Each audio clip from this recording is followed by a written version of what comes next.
So today I'm going to do a video that compares my experience of caravanning in New Zealand versus caravanning in the UK. Now I'm actually very curious, do you agree with everything I say in this video?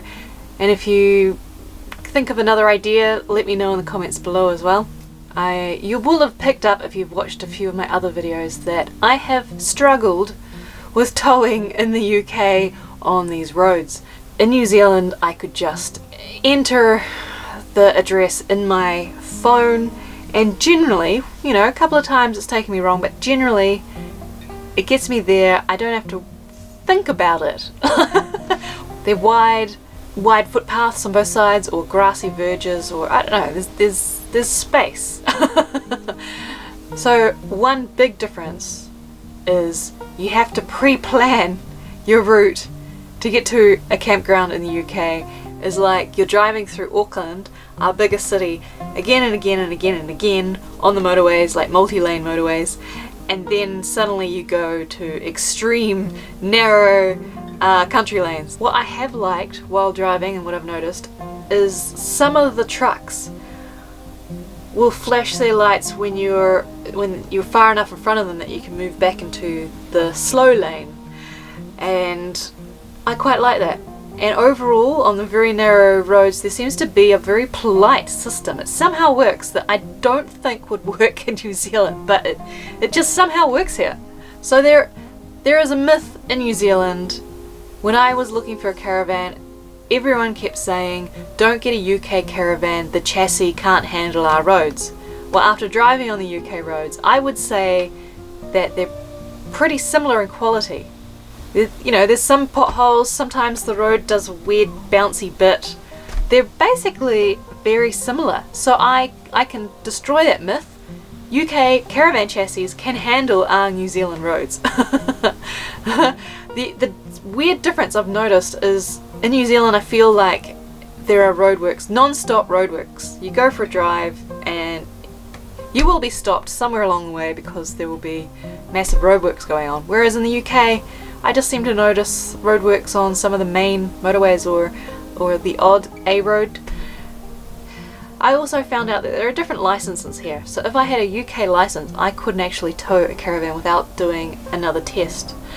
So you have to have had your license at a certain time to be able to tow with no issues. So I was a little concerned and I actually contacted the UK road people before coming over here, and I'm allowed to drive on my New Zealand license for up to a year, I think, and whatever rules, towing rules exist in New Zealand come over to the UK.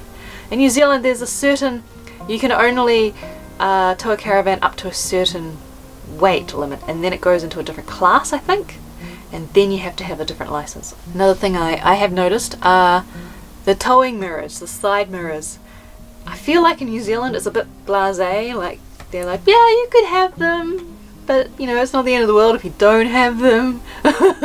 Although someone did point out that we do have the same rules. So the rule is you're supposed to be able to see down the sides of your caravan, and you really need side mirrors to be able to see.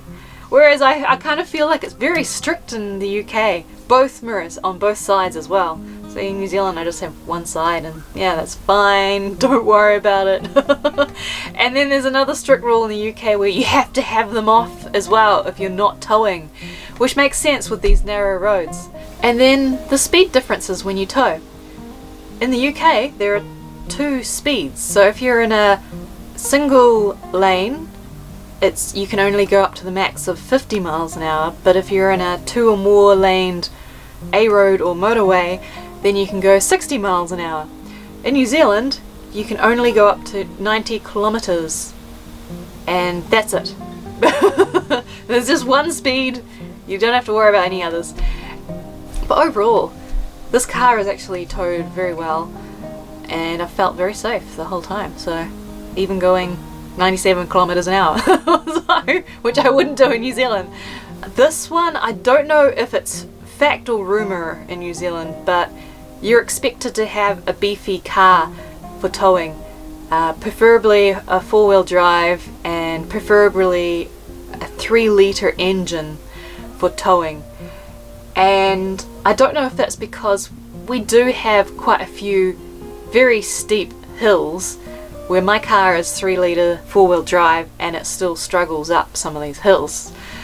So yes, you need a stronger car in New Zealand, but at the same time these caravans are designed to be able to use the family car and the car you already have. So I don't know. What do you think about cars? Now that I've talked all about towing, I'm going to talk about the campgrounds. So where should I start? I've tried to stay on a variety of different campgrounds while I've been in the UK.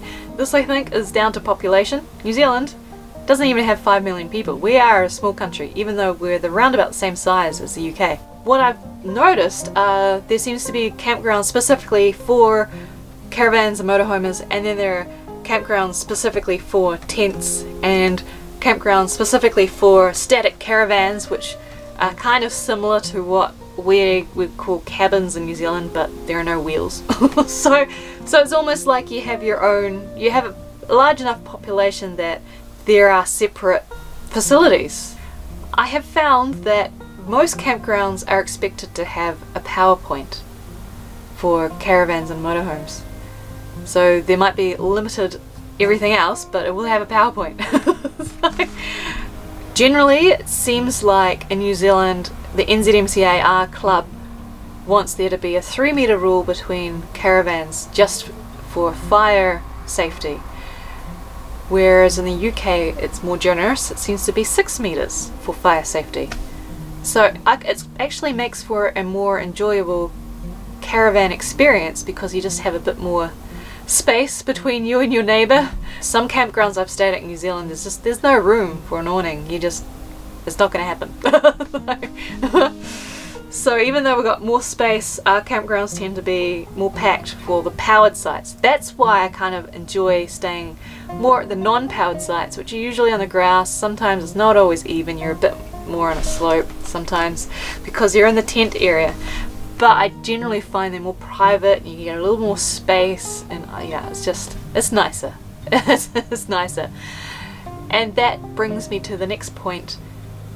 In New Zealand, if you're a hardcore caravaner, you will probably have solar panels. You'll probably be set up to be able to stay at non-powered sites. I've found that I've kind of had to pre-book a lot of the campsites here because a lot of them I've turned up and they've been full.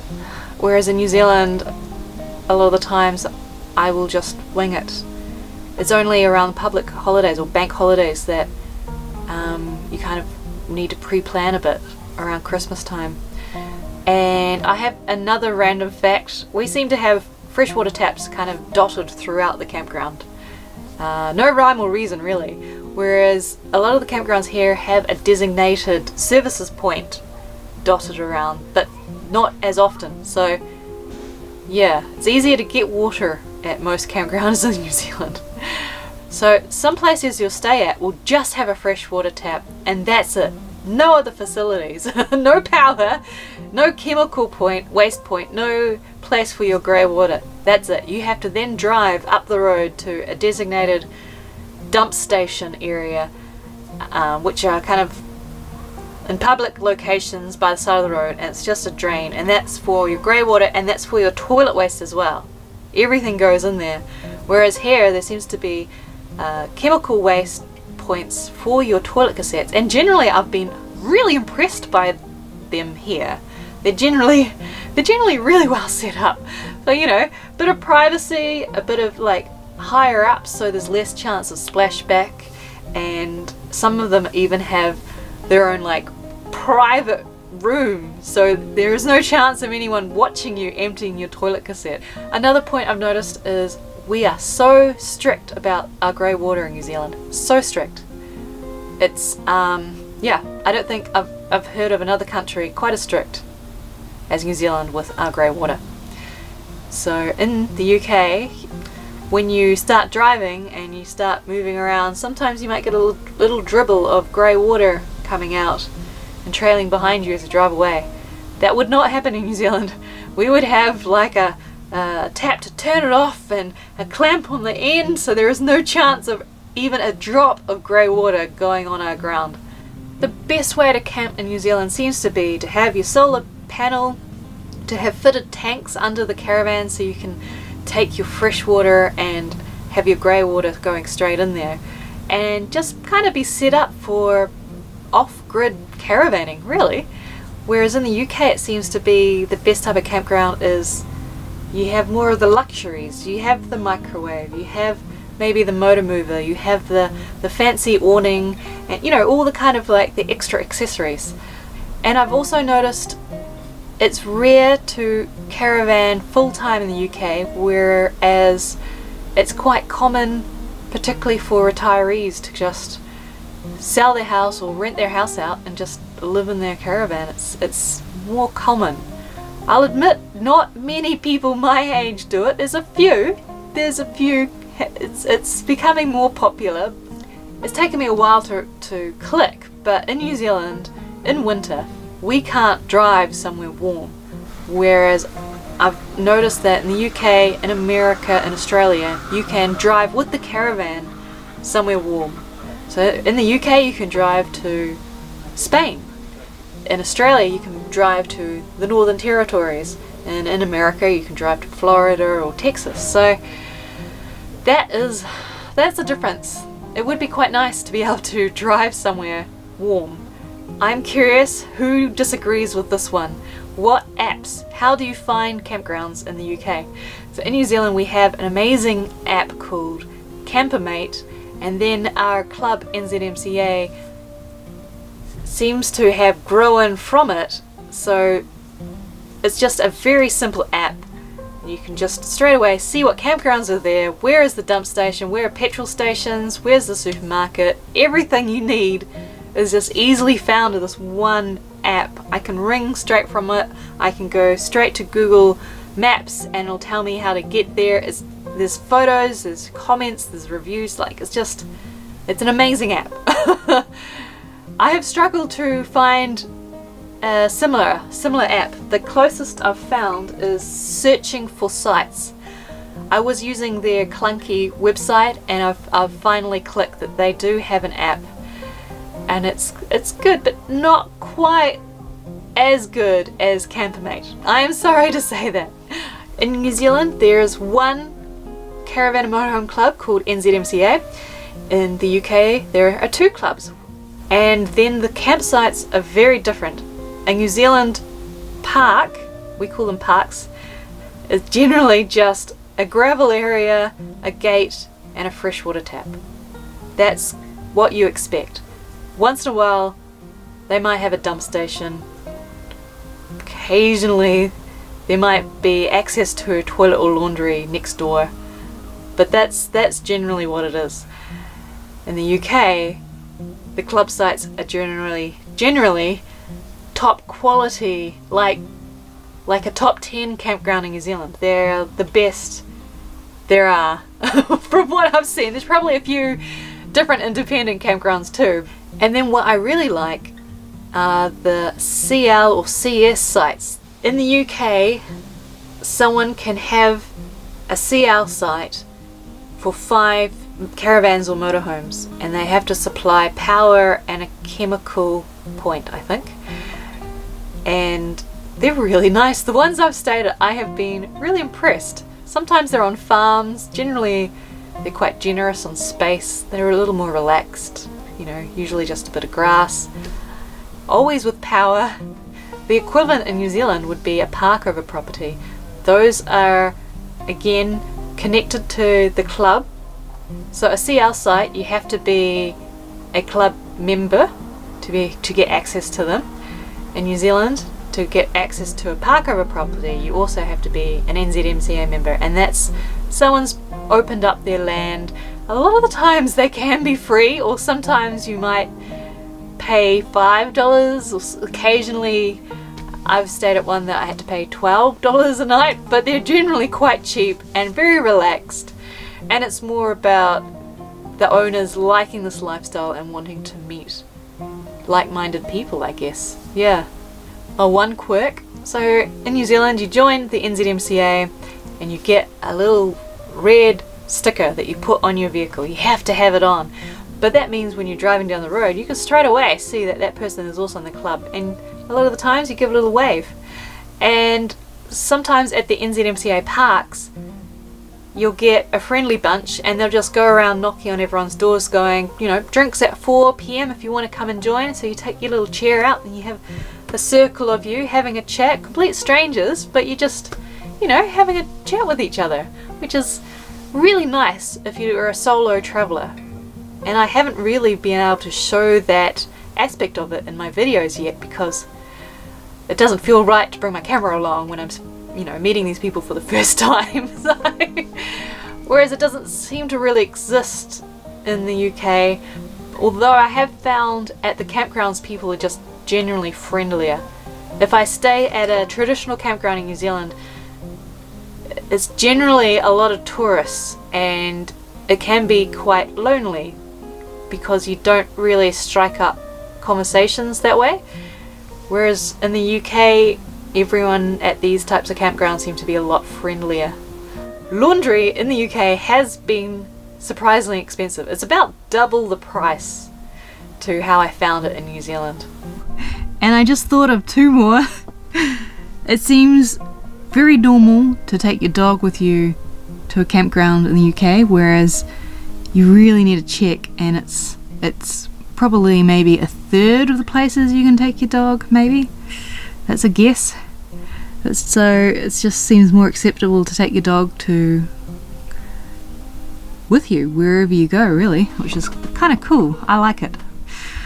And then another difference is a lot of the campgrounds I've stayed at, you can pick the site yourself to stay at, whereas generally in New Zealand you turn up and they will pick the site for you. Again, there's a bit of flexibility. A lot of the times I've kind of learnt what sites I'll probably like looking at a map, so I can kind of ask, can I be in this area? So, you know, there's a bit of flexibility, and if you don't really like the site, you could probably go back to reception and ask to change. But you find your site and then you go and let them know at reception what site you picked, which I do like, yeah. Security of the caravan. Caravans in the UK it's common for them to be stolen, which is interesting. And it sounds like a lot of insurance companies, they want you to keep the campground in a quality storage facility. They would rather it be there than on your property. And the caravan locks are like next level. Like, I haven't seen these type of locks in New Zealand yet. They would be hard to get off, I think. Yeah. But another thing is, I guess in New Zealand everyone expects to have space, expects to have a backyard, whereas I guess, I don't know, it's just land is more expensive here, there's more people here, so not everyone, most people don't have room for their caravan on their own property, so the caravan ends up in storage facilities. I keep thinking of more points to add. Also, check-out times at campgrounds in New Zealand, it's 10 a.m. Sometimes if you're lucky 11, but generally 10:30 a.m. checkout where you have to leave. In the UK it seems to be more common for it to be midday, which is very generous. Very generous. Although it's kind of throwing my lunchtime schedule. So in New Zealand I'd leave at 10, arrive, drive a couple of hours, arrive, set up, and it's time for lunch. Here I'm kind of leaving just before lunch, so I'm on the road at lunchtime. I haven't gotten to a system yet in the UK. Don't know, but it feels very decadent having kind of a lazy start before driving to another campground. It's been quite nice.